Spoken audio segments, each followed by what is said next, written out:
अस्सलाम वालेकुम। SM news के साथ मैं हूं मुक़द्दर रज़ा।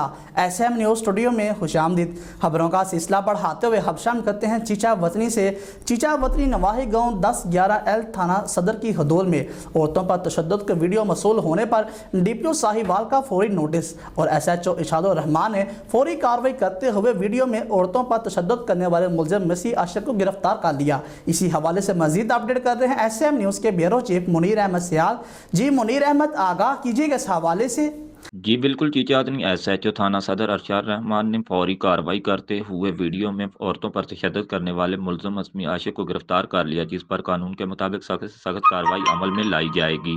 मीडिया नुमाइंदों से बात करते हुए SHO थाना सदर चीचा वतनी राना अरशद रहमान ने कहा कि इंशाअल्लाह कोई भी मुजरिम को कानून की गिरफ्त से नहीं बचा सकता, और उन्होंने मीडिया नुमाइंदों का शुक्रिया अदा किया और कहा कि बर वक्त पुलिस को इतला करके मुलज़िम को गिरफ्तार कराने में अहम किरदार अदा किया और मुलज़िम को कानून के तहत सख्त से सख्त सजा दी जाएगी। District police officer Mohammad Kashif Aslam Sahib ने कहा कि कानून शिकन अनासर से हरगिज रैयत न बरती जाएगी। चीचा वतनी थाना सदर SHO को सख्त कार्रवाई करने का हुक्म जारी कर दिया। जी बहुत शुक्रिया मुनीर अहमद, तफसीलात से आगाह करने के लिए। अब तक के लिए इतना ही। मजीद खबरों के लिए देखते रहिए SM न्यूज़।